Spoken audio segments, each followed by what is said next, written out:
Hi, Tripp Harrison here, Twiford Funeral Homes in Manteo, North Carolina, and Elizabeth City, North Carolina. We have another video for you today in our series, When Someone Dies, where we talk about the logistical and technical issues that have to be dealt with on the death of a loved one. Today we're going to talk about a pretty narrow subject, and it's called the committal service. What is a committal service? Well, there are many ways to honor and remember the life of a lost loved one. They range from doing nothing and not having any service or recognition of their passing at all, to celebrations and parties and services and memorials in multiple locations, even televised. Some celebrities and popular people over the years have had multiple services upon their passing. But regardless of what's chosen, there are more common practices in our Western culture than there are those sorts of things. So we're going to talk about the committal as part of that process. A committal service is a brief final goodbye held at the graveside of the deceased. It's been tradition that graveside committal is held after the more formal funeral service that's held at a chapel, at the funeral home, or perhaps at a church, some people even at home.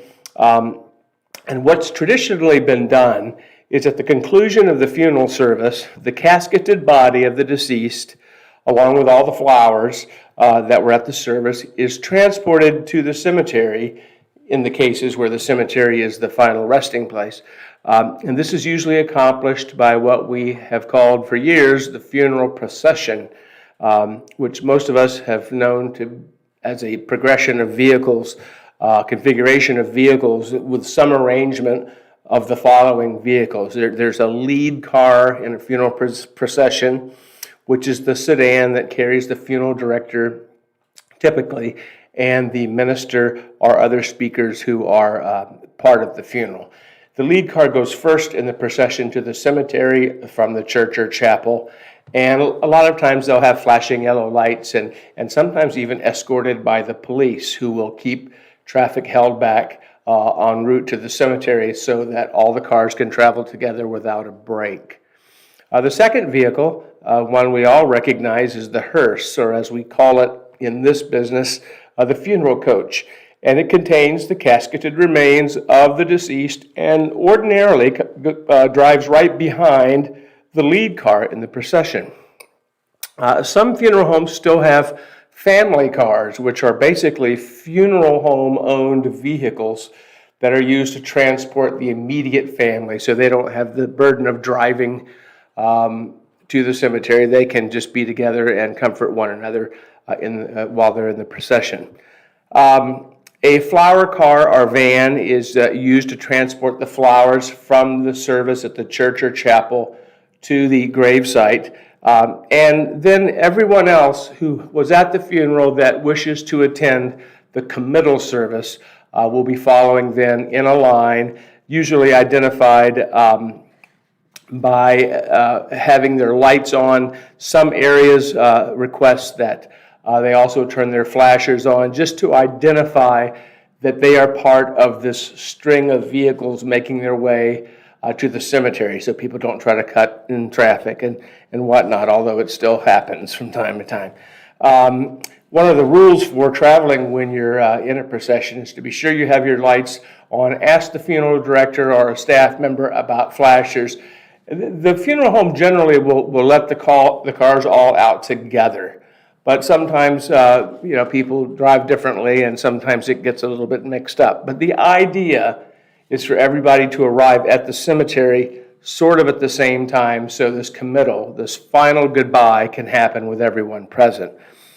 So back to the committal. What happens at a committal? Well, the graveside configuration at a committal is typically a small canopy that will fit over the burial space, which will already have been dug out, and a handful of chairs. I've seen as few as 4 and as many as 20 to accommodate the immediate family. The chairs are usually covered with some softer material, so it looks a little bit more elegant.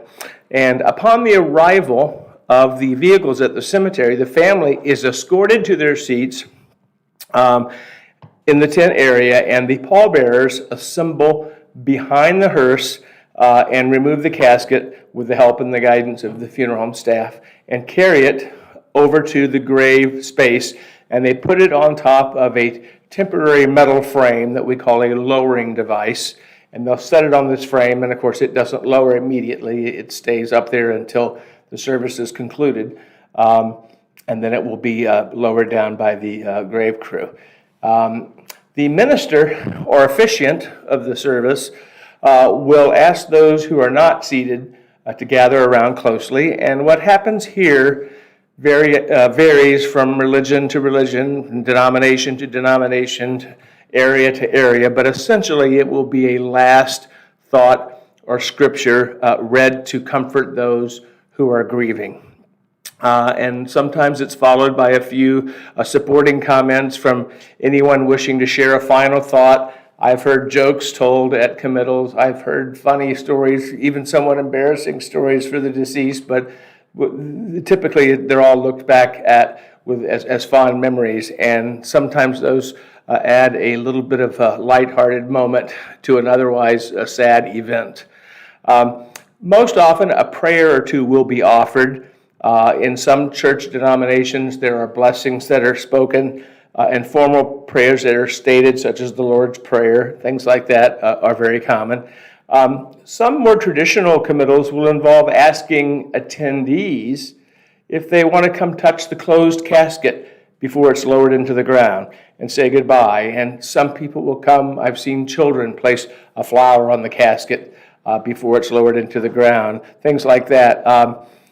Some choose not to say their goodbyes that way, but that's certainly a venue for those who would like to do that. So we've also had many committals where attendees are invited if they wish to, if they want to symbolically toss in a handful or a shovelful of dirt onto the casket as it's being lowered to sort of personify the scripture of ashes to ashes, dust to dust.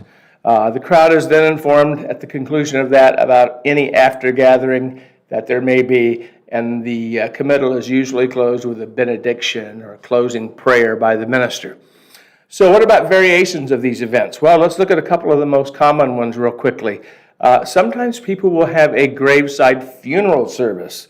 So there will be no formal service at a church or chapel. Everyone will just congregate and meet at the cemetery, and those services will be a little bit longer because they may involve music and a song and eulogies and things like that.